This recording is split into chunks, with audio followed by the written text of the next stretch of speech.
പോകുന്നതിന് തലേ ദിവസമാണ് പപ്പ നിശ്ചയം നടത്തേണ്ട കല്യാണം നടത്തേണ്ടത്. ഓള് തലേ ദിവസം ഇടേണ്ട ഡ്രസ്സ് ഇതൊക്കെ പറഞ്ഞാൽ നമുക്കങ്ങ് എന്തിനാ പപ്പ ഇതൊക്കെ പറയുന്നതെന്ന് നമ്മൾ ചോദിക്കുന്നത്.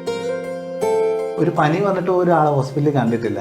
എടാ പപ്പായ്ക്ക് ഒരു നെഞ്ചുവേദന. കാരണം തലേദിവസം ഇതേ എനർജി പറഞ്ഞ ആൾക്ക് ഞാൻ മൊബൈൽ ഇങ്ങനെ ചുമ്മാ എടുത്ത് നോക്കുമ്പോൾ ആദരാഞ്ജലി എന്നുള്ള ആ ഒരു ഇതാണ് ഞാൻ കാണുന്നത് ഫസ്റ്റില്. അപ്പം തലേദിവസം ഈ മോളുടെ കാര്യങ്ങളൊക്കെ പറയുമായിരുന്നല്ലോ. അത് നമുക്ക് ഇത് ചോദിച്ചാൽ നമുക്ക് സങ്കടം.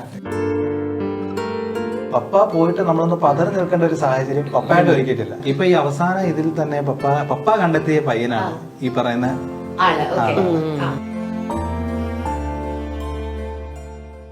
ഇതുവരെ ഒരാളെ ഒരു അച്ഛൻ ഒരു മക്കളെ വഴക്ക് പറഞ്ഞിരുന്നത് എല്ലാരും പറഞ്ഞ് തള്ളാന്ന് പറയും. പക്ഷെ ഞങ്ങൾ ഇതുവരെ വഴക്ക് പറഞ്ഞിട്ടില്ല. ഇതുവരെ എന്റെ കാര്യത്തിനാണ് പപ്പ കൂടുതലും ഇതായിട്ട് നിൽക്കുന്നത്. തലേ ദിവസത്തേക്കുള്ള ഡ്രസ്സ് ഫുള്ള് തേച്ച് വെക്കും.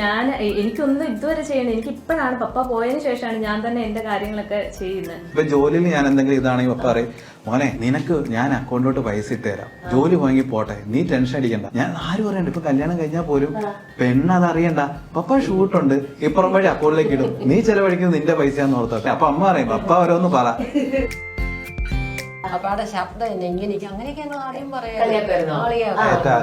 രണ്ടാമത് ആ സൗണ്ടിന് കയ്യടി വന്നപ്പോഴാണ് അപ്പൊ ഇപ്പൊ എങ്ങനെ ഉണ്ട് എന്നുള്ള രീതിയിൽ ആളെപ്പോഴും വെച്ചാൽ ഫുള്ള് കോമഡിയാ.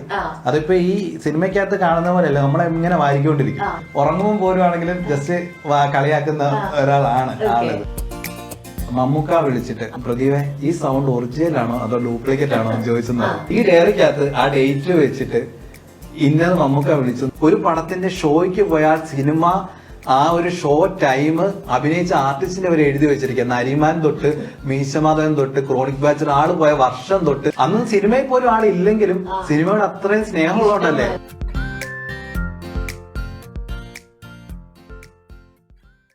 നമസ്തേ, ഏവർക്കും ഇന്നലകളിലൂടെയിലേക്ക് സ്വാഗതം.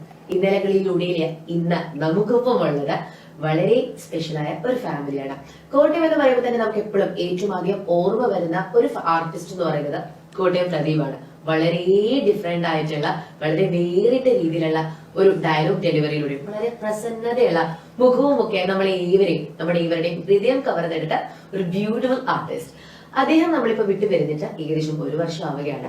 അദ്ദേഹത്തിന്റെ ഓർമ്മകൾ നമുക്കിപ്പം പങ്കിടാനായി അദ്ദേഹത്തിന്റെ കുടുംബം നമ്മളോടൊപ്പമുണ്ട്. With us we have Vishnu, Vrinda and അദ്ദേഹത്തിന്റെ ഭാര്യയായ മായ. നമസ്തേ. Thank you so much for your time. എനിക്കറിയാം ഇതുവരെ നിങ്ങൾ ആരും ഇങ്ങനെ ഒരുമിച്ച് ഇതിലൊന്നും വന്നിട്ടില്ല അല്ലെ, ആദ്യമായിട്ടാണ് എല്ലാവരും വരുന്നത്. അപ്പം അദ്ദേഹത്തിനെ പറ്റി ഓർക്കുമ്പോൾ തന്നെ നമുക്ക് ഏറ്റവും ആദ്യം ഓർമ്മ വരുന്ന പറഞ്ഞാൽ അദ്ദേഹത്തിന്റെ ആ ഒരു നിറഞ്ഞ ചിരിയാണ്.